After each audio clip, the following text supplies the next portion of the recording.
नमस्कार, मैं आरबी सिंह यादव और आप देख रहे हैं मेरा YouTube channel RB Singh Yadav editor.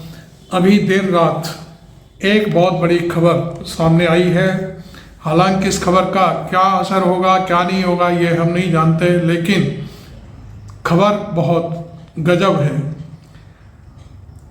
Supreme court के एक वकील नरेंद्र मिश्रा जी 3 राज्यों में चुनावी गड़बड़ियों को लेकर के आज chief justice of India DY Chandrachud साहब से मिले हैं अभी देर रात, और उन्होंने सारे तीनों राज्यों के इलेक्शन को ख़त्म कर भंग कर नए सिरे से चुनाव कराने की मांग की है।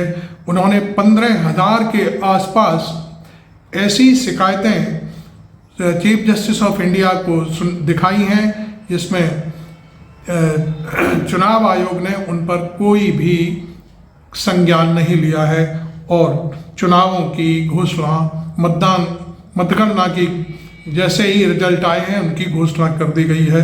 तो इन सब चीज़ों की रोकथाम के लिए नरेंद्र मिश्रा ने एक बहुत बड़ा कदम उठाया है, जिसमें उन्होंने बहुत सारी चीज़ें कही हैं। हम इस अपने वीडियो में वो क्लिपिंग भी दिखाएंगे जिसमें डीवाई चंद्रचूड़ साहब से मिलने के बाद वकील नरेंद्र मिश्रा ने प्रेस के सामने अपनी बातें कही हैं, और हम इस क्लिपिंग के साथ आपसे भी रिक्वेस्ट करेंगे कि आप इस पर कोई अनर्गल टिप्पणी न कर सीधे अपने सुझाव दें, अपनी बात कहें और शालीनता के साथ अपनी बात कहें, क्योंकि ये मामला बड़ा पेचीदा है, कानूनी है और ये बात किसी को बुरी ना लगे, क्योंकि ये हमारे लिए एक खबर है। हम खबर के रूप में आपके सामने ये वीडियो प्रस्तुत कर रहे हैं, तो लिहाजा आप मेरे इसी वीडियो में वो क्लिपिंग देखेंगे जिसमें Narendra Mishra supreme court of India के चीफ जस्टिस डीवाई चंद्रचूड़ साहब से मिलने के बाद बाहर आए हैं और उन्होंने फिर प्रेस से वार्ता की है। तो आप देखिए पहले नरेंद्र मिश्रा जी को।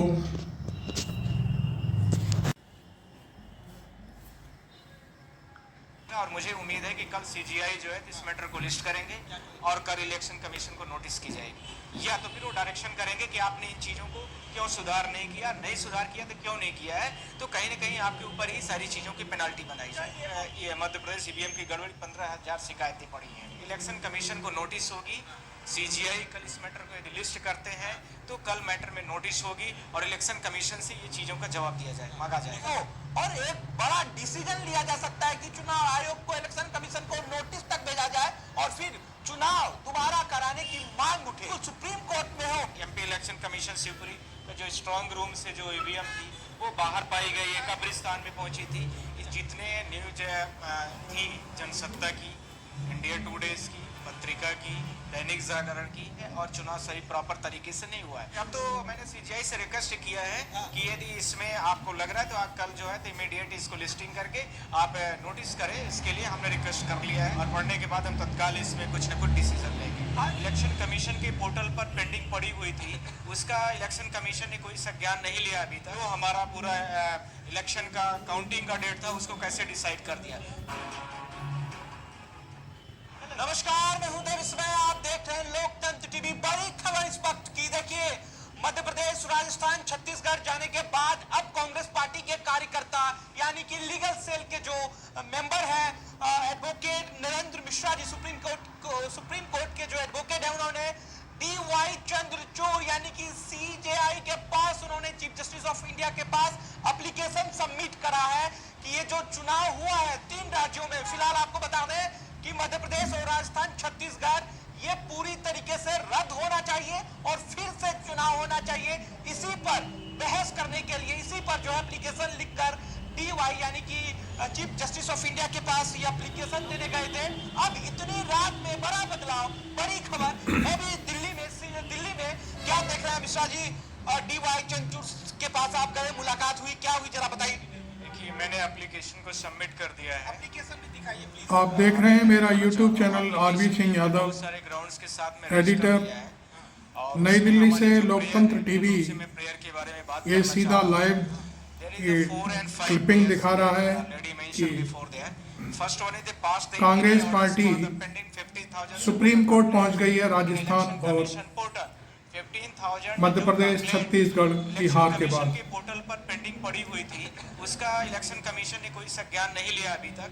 और उसने कैसे आज 3 दिसंबर को जो आप मेरे हमारा पूरा, चैनल को सब्सक्राइब इलेक्शन करें, का लाइक करें और date फॉलो भी उसको करें। कैसे decide कर दिया। ये पूरी इसका कहानी first, second is आपको there, कैसी लगी the past इसको association जरूर set टिप्पणी of करें आप इस voting पर। rights, जितनी भी जनता है उस जनता का जो वोटिंग राइट्स है उसको कौन सेव करेगा, तो उसको सेव करने के लिए मैंने दूसरी रिक्वेस्ट किया है।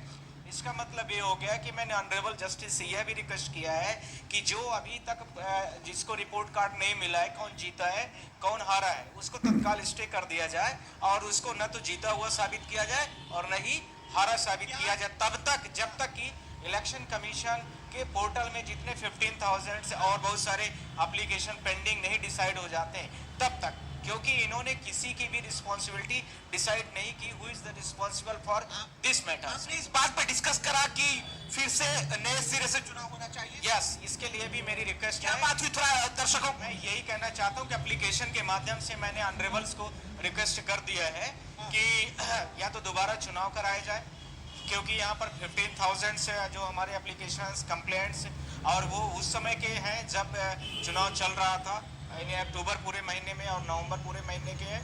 और उसके साथ में हमने यह भी रिक्वेस्ट किया है उसमें कि तब तक जब तक किसी का रिपोर्ट कार्ड अभी तक नहीं सबमिट हुआ है तो रिपोर्ट कार्ड अभी उनको तत्काल स्टे कर दिया जाए, क्योंकि बहुत सारे चंबल रीजन में, ग्वालियर श्रीमंत रीजन में इनमें बहुत ज्यादा तरीके से धांधली की गई है। और तेलंगाना से बड़ी खबर आ रही है सर, तेलंगाना से कि अंजनी कुमार डीजीपी को सस्पेंड कर दिया गया है।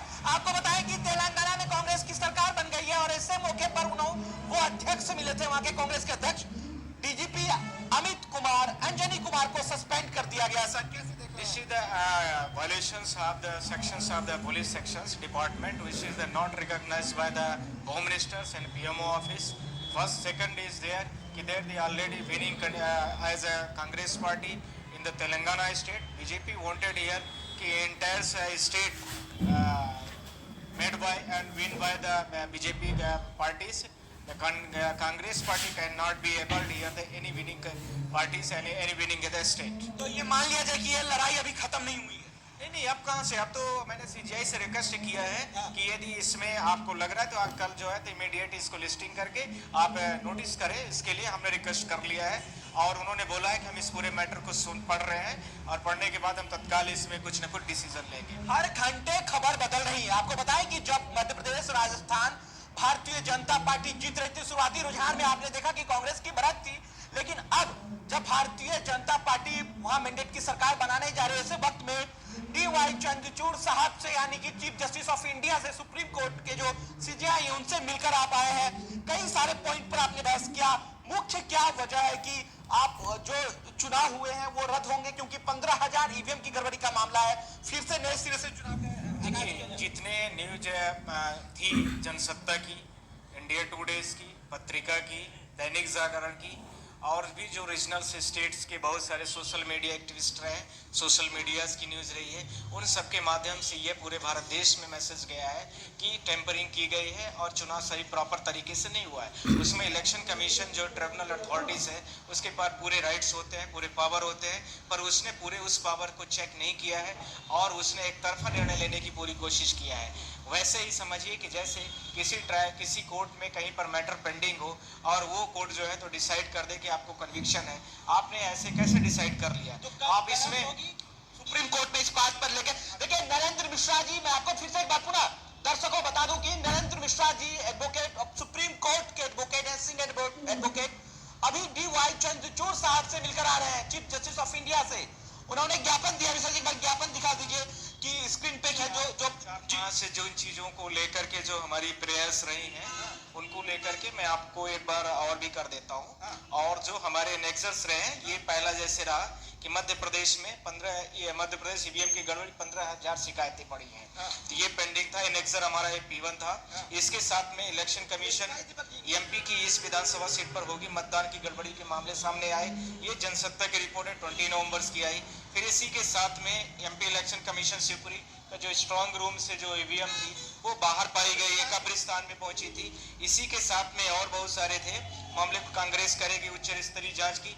तो ये सारी चीजें अलग अलग तरीके से इलेक्शन कमीशन के पास पहुंची हुई थी। काउंटिंग के पहले कलेक्टर को दिग्विजय सिंह ने हटाने के लिए भी रिक्वेस्ट किया था, पर अलग अलग तरीके से कंप्लेन की गई थी, पर इलेक्शन कमीशन ने कोई भी इंटरेस्ट जो हमारे वोटर्स के राइट्स हैं उसको लेकर के नहीं लिया।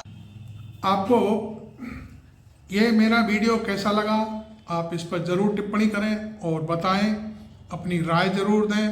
मैं इस चैनल के माध्यम से आपको ये संदेश देना चाह रहा था, ये खबर देना चाह रहा था कि तीनों राज्यों का जो चुनाव में कांग्रेस हारी है, उस सारी स्थिति को लेकर के उन्होंने, नरेंद्र मिश्रा ने अपनी बात कही थी DY चंद्रचूड़ साहब से। तो उसका अब आगे क्या होगा, इस पर नरेंद्र मिश्रा ने ये ज़रूर कहा कि हमने अपनी मांग रखी है और DY चंद्रचूड़ साहब ने हमसे कहा है कि हम इस आपके पूरी फाइल को हम पढ़ रहे हैं और इस पर हम कुछ डिसाइड करेंगे और कल इस पर हम कोई आदेश जारी करेंगे। तो उन्होंने, नरेंद्र मिश्रा ने कहा कि ये सारा मसला चुनाव आयोग की नज़र में है, क्योंकि चुनाव के बाद ये जो EVM मशीन थी ये कहीं कहीं बाहर पड़ी मिली, कहीं कुछ था कहीं कुछ था, तमाम मारपीट झगड़े, बहुत सारे 15,000 शिकायतें थी। तो आप इस पर भी अपनी पूरी टिप्पणी करें। तो आप थैंक यू। देखिए क्या आपके सामने आता है, इस वीडियो को शेयर भी करें, लाइक भी करें और मेरे चैनल को सब्सक्राइब करना भी ना भूलें। Thank you.